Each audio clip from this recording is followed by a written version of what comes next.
نواز شریف کی یعنی کہ اسکیچ بنا ہوا ہے اور کچھ مساجد وغیرہ کا اسکیچ بنا ہوا ہے. تو میں نے پوچھنا تھا کہ آیا ان کے اوپر نماز پڑھنا جائز ہے؟ کیونکہ سم ٹائم ہوتا ہے کہ لوگ کیئر نہیں کرتے اور جو ہے نا وہیں سے اوپر سے گزر جاتے ہیں. وعلیکم السلام ورحمۃ اللہ وبرکاتہ. دیکھیں اصل میں جو کعبے کی شبیہ سی بنی ہوتی ہے نا اور اسکیچ ہوتا ہے کعبے کا، تو اسکیچ کا وہ حکم نہیں ہوتا جو اصل کا حکم ہوتا ہے نا. تو مطلب اب جس طرح نا کہ بندہ اس طرح تصویر بنا کے کہے جی اس کے گرد طواف کرنا شروع کر دے اور کہے جی میں جو ہے وہ میں نے طواف کر لی، میرا ہاتھ جو ہے وہ پورا ہو گیا، اس طرح نہیں ہوتا. بلکہ جو اصل کا حکم ہوتا ہے نا وہ تصویر کا حکم نہیں ہوتا نا. تو اگر بالفرض کوئی بندہ اوپر سے گزر بھی جاتا ہے نا تو اس کو گنہگار نہیں کہہ سکتے نا، اس کو گنہگار نہیں کہہ سکتے. اسی طرح کوئی مطلب بندہ اس پر کھڑا ہو جاتا ہے یا جس طرح بھی مطلب کوئی کرتا ہے تو اس کو گنہگار نہیں کہہ سکتے. ہاں البتہ ادب کا تقاضا یہ ہے نا کہ مسلمان کا دل جو ہے وہ چند ایسے معاملات ہوتے ہیں جس میں شریعت خاموش ہوتی ہے نا، چند ایسے معاملات ہوتے ہیں جس میں شریعت ہمیں نہ کسی چیز کا فتویٰ دیتی ہے اور نہ کسی چیز سے منع کرتی ہے. ٹھیک ہے، اس میں حدیث پاک میں آتا ہے کہ استفتی قلب کا، یعنی ایسے جو معاملات ہوتے ہیں اس کے اندر اپنے دل سے رہنمائی حاصل کرو. اگر تمہارا اور اسی طرح ایک اور حدیث میں کیا نام ہے حضرت ابو امامہ رضی اللہ تعالیٰ نے اس حدیث کو روایت کی ہے اور کیا نام ہے اس میں فرماتے ہیں کہ رسول کریم صلی اللہ علیہ وسلم نے ارشاد، ایک بندے نے عرض کی یا رسول اللہ کہ گناہ کیا ہوتا ہے نا.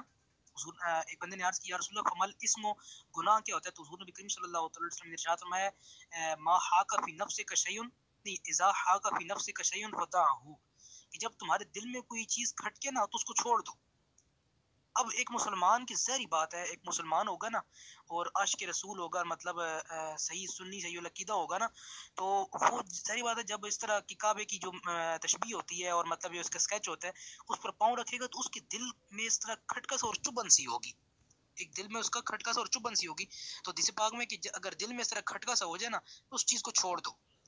وہ سمجھو کہ تمہارے لیے بری ہے، تمہارا کیونکہ اس پہ تمہارا دل راضی نہیں ہے نا، تو سمجھ لو کہ وہ چیز تمہارے دل کے مطابق نہیں ہے تو تم اس کو چھوڑ دو.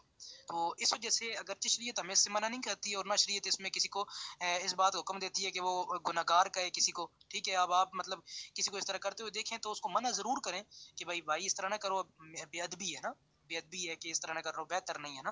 لیکن یوں نہیں کہیں کہ بھائی یار تم گناہگار ہو گئے ہو، تم ناجائز ہو، تم گستاخ ہو، اس طرح نہیں کہنا چاہیے. ٹھیک ہے، تو البتہ انسان کو خود سوچنا چاہیے کہ جو چیز جو ہے وہ دل پہ جو ہے وہ جو کام کرتے ہوئے دل کھٹ کے نا یوں سمجھنے کہ مطلب یہ اللہ تعالیٰ کی طرف سے ہمیں وہ ہو رہا ہے کہ یہ بات درست نہیں ہے. تو یہ باقاعدہ حدیث پاک سے یہ بات ثابت ہے. تو اس وجہ سے کوشش کرنی چاہیے کہ ہر چیز کا ادب کرنا چاہیے. جس طرح کہ اب حضور صلی اللہ علیہ وسلم کی نالین پاک جو ہوتی ہے اس کی تشبیہ ہو گئی، اس کے علاوہ مطلب کعبے کی ہو گئی، گنبد خضرہ شریف کی ہو گئی. ٹھیک ہے، اس کے علاوہ دیگر جو مقدس زیارات ہوتی ہیں ان کی جو تشبیہات ہوتی ہیں، یا اس کے علاوہ دیگر جو صحابہ کرام بزرگان دین کی تلواریں وغیرہ یا ان کے جو وہ ماڈلز ہوتے ہیں تو ان کی بھی جو ہے وہ حرمت کرنی چاہیے، تعظیم کرنی چاہیے نا.